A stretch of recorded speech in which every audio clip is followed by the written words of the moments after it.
Assalamualaikum warahmatullahi wabarakatuh. Mimin lanjutkan lagi cerita Raja Kegelapan Cipenya. Tapi seperti biasa, sebelum dilanjut, bantu tekan tombol like dan berkomentar juga. Tuan dengan gas. Bab 1291. Kamu tidak harus berada di sisiku. Ledakan. Seluruh gunung Longsan tampak berguncang.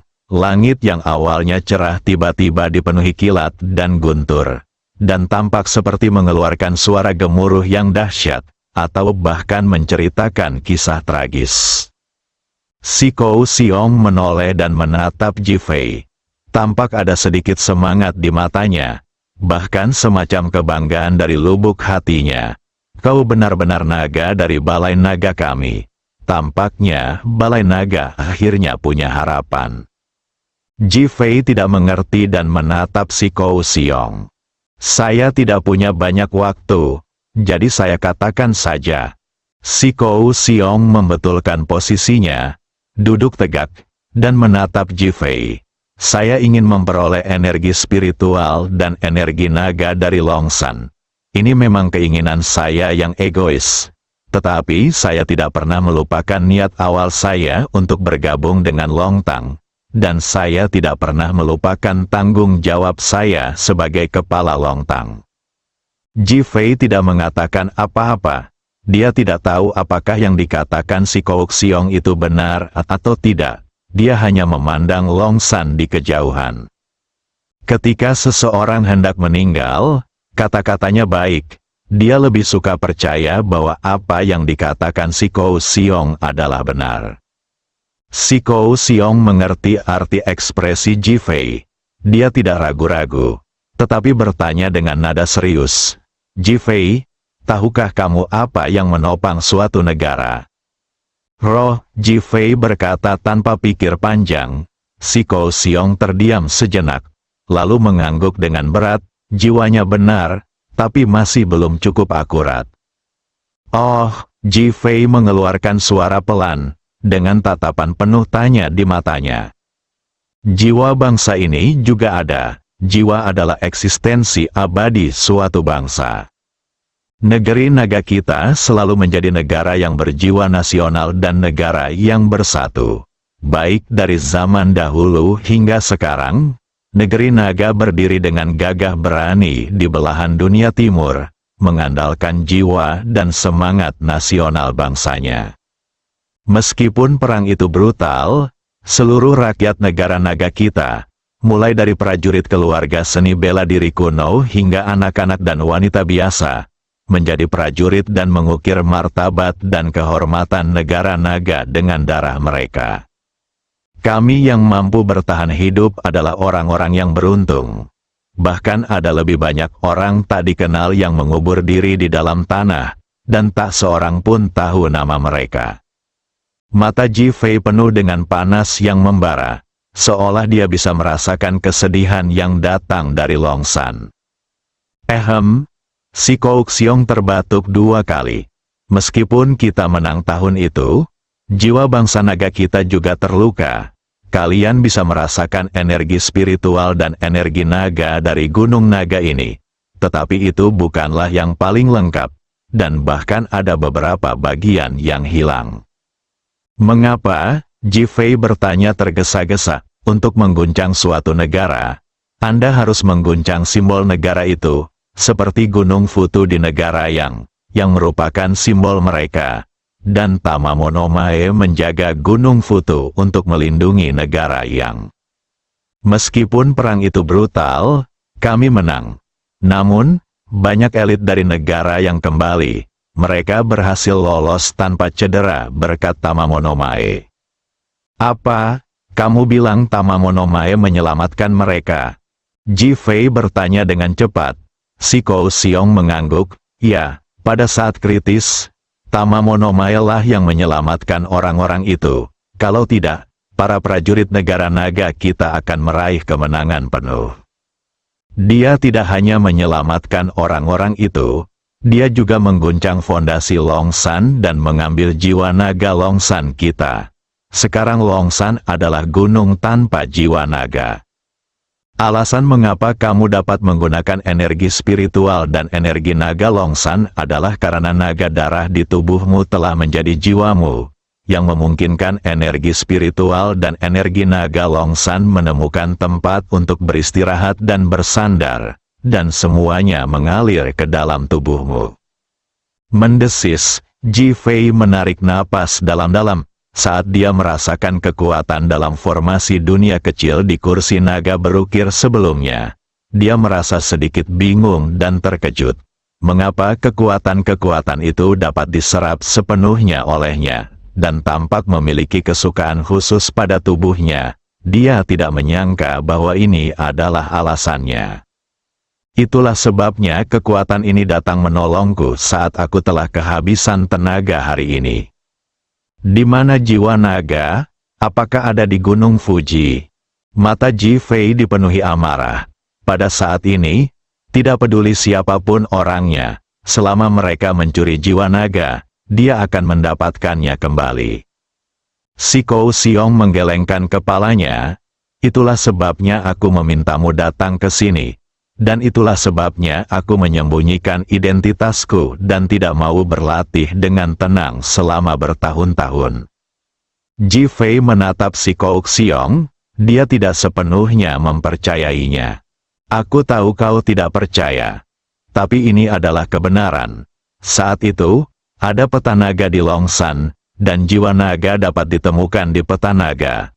Namun, peta naga itu terbagi menjadi dua bagian. Satu untuk Long Chentian dan satu untuk Long Aotian. Aku harap kedua saudara ini dapat menyelesaikan misi menemukan jiwa naga. Namun, Long Chentian membelot dari aula naga, dan separuh peta naga menghilang, dan separuh peta naga milik Long Aotian juga hilang, dan tidak ada yang dapat menemukannya sekarang. Kalian harus terus mencari peta naga. Hanya dengan menemukan peta naga, kalian dapat menemukan di mana jiwa naga berada. Cari tahu di mana jiwa naga berada. Saat kita menemukan jiwa naga, negara naga kita akan menjadi lebih kuat. Si Kou Xiong tampak sangat gembira saat mengatakan ini. Matanya berbinar dan penuh kegembiraan. Mengharapkan, harapan dalam kekecewaan, harapan besar untuk masa depan. Gambar naga, ternyata punya makna yang dalam. Ji Fei bergumam pada dirinya sendiri. Si Kou Xiong mengangguk. Alasan mengapa Long Aotian memintamu untuk mendirikan organisasi bernama Long Tu sebenarnya adalah untuk menaruh harapan padamu. Dia juga berharap agar kau dapat menemukan Long Tu, mengambil jiwa naga, dan melindungi kemakmuran kerajaan naga. Ji Fei mengepalkan tangannya erat-erat. Dia akhirnya mengerti mengapa Long Aotian selalu memiliki ekspresi melankolis di wajahnya. Dia juga akhirnya mengerti apa yang sebenarnya dipedulikan Long Aotian. Lebih parahnya lagi, organisasi Long Tu yang didirikannya sendiri penuh dengan kerumitan. Dia benar-benar mengabdikan dirinya pada Long Tang hingga kematiannya. Long Aotian adalah kebanggaan Long Tang. Kau, orang yang dipilihnya, pasti akan menjadi legenda Long Tang. Si Kou Xiong menatap Long San dan berkata ringan. Si Kou Xiong, apakah kamu tahu mengapa Long Chentian membelot? Hahaha, ketika si Kou Xiong mendengar ini, dia tiba-tiba tertawa, tetapi ada kesedihan di matanya. Ji Fei hendak melangkah maju untuk membantunya mengatur napasnya, tetapi dihentikan oleh si Kou Xiong. Seluruh pasukan sedang berkabung, dan murka musuh adalah karena keindahan. Long Chentian, sampah ini, mengubah darah dan pengorbanan prajurit yang tak terhitung jumlahnya dari negara naga kita menjadi abu demi seorang wanita. Dia adalah kesedihan para prajurit negara naga. Dia tidak layak disebut sebagai orang negara naga. Bahkan jika dia adalah saudara Long, kamu harus membunuhnya. Tidak ada yang baik tentang Long Chentian dan keturunannya. Si Kou Xiong terbatuk keras dan tampak sangat bersemangat. Tampaknya dia membenci Long Chentian sampai ke akar-akarnya, dan tampak sangat ingin membunuh Long Chentian saat itu juga. Ji Fei segera meletakkan tangannya di punggungnya untuk membantunya mengatur pernapasannya. Kau tidak boleh membiarkan wanita berbaju kuning itu berada di dekatmu. Bab 1292. Olah naga tidak bisa dihina. Ji Fei tercengang. Bagaimana bisa terlibat dengan Huo Lei? Si Kou Xiong terbatuk 2 kali. Ji Fei, kamu boleh memiliki wanita manapun, tapi kamu tidak boleh memiliki wanita itu. Mengapa? Ji Fei mengerutkan kening dan bertanya dengan bingung. Karena, si Kou Xiong memuntahkan seteguk darah. Ji Fei segera mengulurkan tangan untuk menyelamatkannya. Tetapi si Kou Xiong menepis tangan Ji Fei. Ji Fei mengira si Kou Xiong ingin merencanakan sesuatu terhadapnya. Tetapi si Kou Xiong sudah melihat ke arah Long San. Ekspresinya menjadi sangat serius. Hanya ada rumah jika ada negara. Tanpa negara, bagaimana mungkin ada rumah? Saya telah hidup beberapa dekade lebih lama. Dan sekarang saya akhirnya bisa datang dan menemui Anda. Dia menoleh ke arah Ji Fei.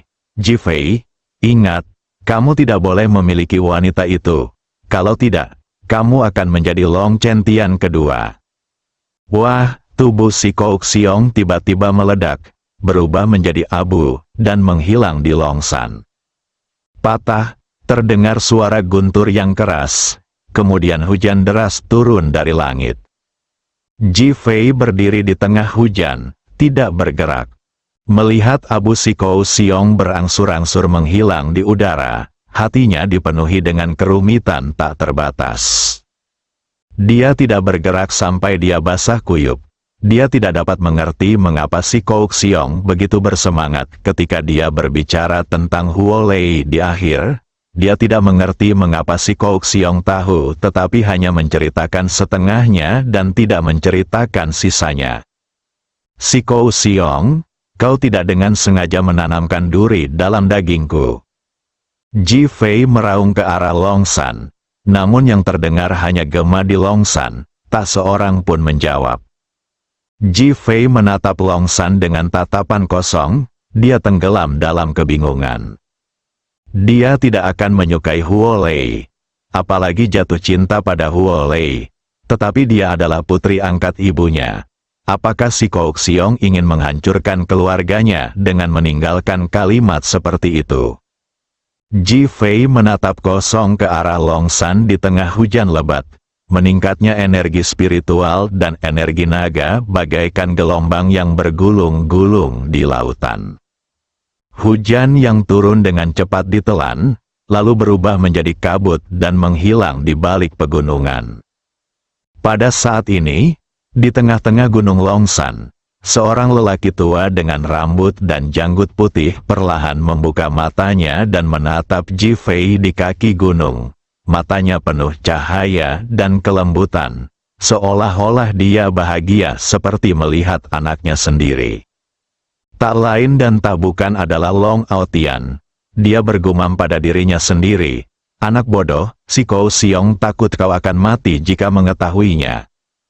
Melihat ke arah Long San, meskipun si Kou Xiong telah melakukan beberapa hal yang mengecewakan Long Tang selama bertahun-tahun, niat awalnya tidak berubah.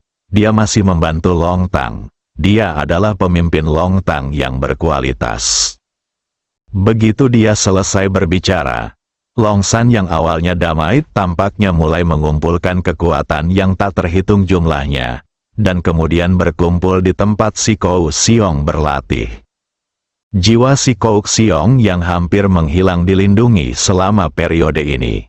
Jiwa si Kou Xiong menatap aura sekelilingnya dengan heran, lalu menitikkan air mata. Aura banyak teman lama yang telah menghilang selama bertahun-tahun mengirimkan perhatian dan cinta kepadanya. Aku adalah pendosa dari Dragon Hall, si Kou Xiong bergumam. Pada saat terakhir, kamu membantu Ji Fei benar-benar menyerap energi spiritual dan energi naga Long San.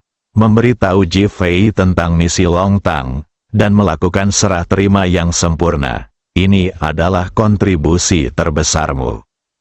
Sebuah suara di kejauhan datang dari puncak Gunung Longshan. Si Kou Xiong menangis terseduh-seduh. Ini adalah satu-satunya hal yang dapat kulakukan pada akhirnya.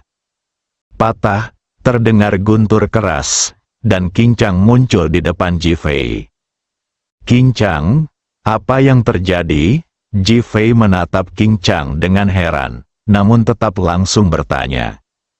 Si Kou Xiong memiliki motif yang egois, tetapi dia menyerangmu di Hotel Longcheng untuk merangsang aura di tubuhmu, sehingga tubuhmu, ketika sangat lemah, dapat membangkitkan dan menyerap energi spiritual dan energi naga Longshan. Kali ini dia membantumu.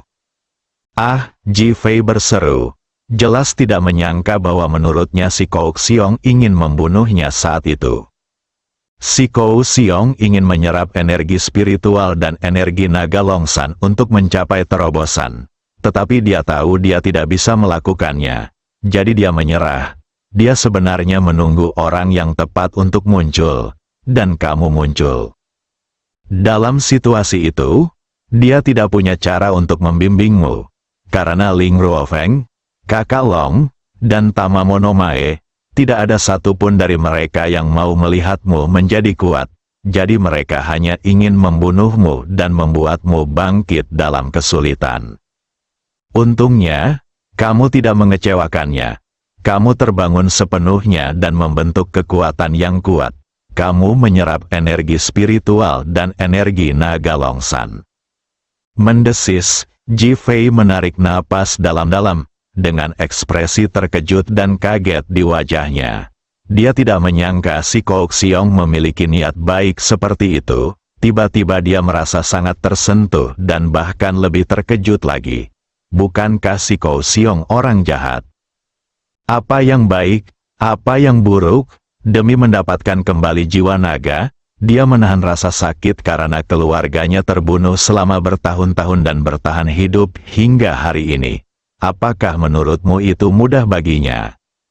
Ji Fei terdiam, dia memeriksa ulang si Kou Xiong untuk pertama kalinya. Ternyata dia juga punya kesulitannya sendiri, dan dia malah menjadi pemimpin Dragon Hall yang sesungguhnya. Mata Ji Fei sedikit berkaca-kaca. Bagaimana Anda menjelaskan kejadian Huolei?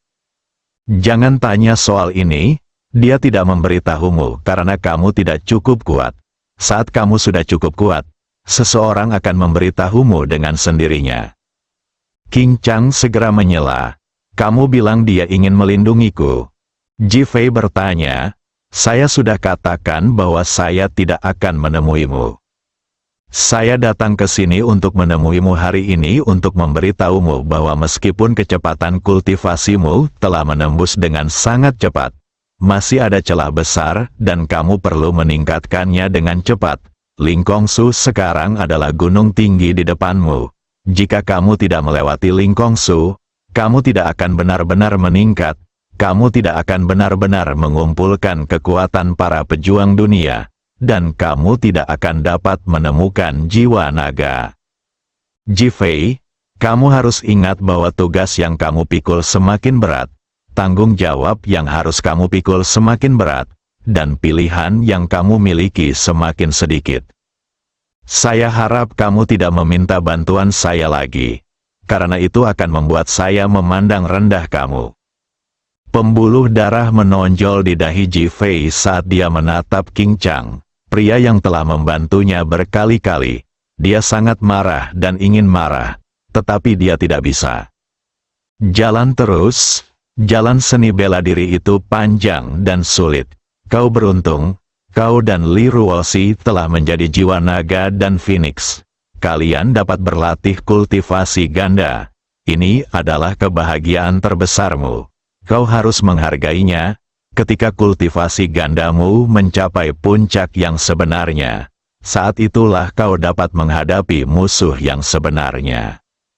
Setelah Qing Chang selesai berbicara, dia melompat dan kembali menuju Longshan. Ji Fei, Kamu harus ingat bahwa mulai sekarang kamu mewakili Balai Naga dan memikul tanggung jawab untuk menemukan jiwa naga. Ini adalah misi yang telah dipercayakan sejarah kepadamu. Begitu King Chang selesai berbicara, dia menghilang. Ledakan, Longsan tampak mengeluarkan suara gemuruh, seolah-olah seluruh Longsan berguncang dan bergemuruh. Ji Fei mengepalkan tangannya dan melihat ke arah di mana King Chang menghilang. Selama aku di sini, Balai Naga akan tetap di sini. Selama aku hidup, jiwa naga tidak akan mati.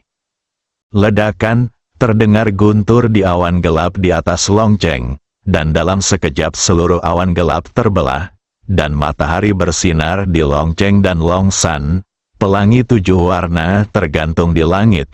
Begitu indah dan menggoda, hati Ji Fei yang awalnya tertekan tampaknya telah menjadi cerah. Dia menoleh dan melihat ke arah Hotel Longcheng. Aula naga tidak bisa dihina. Bersambung.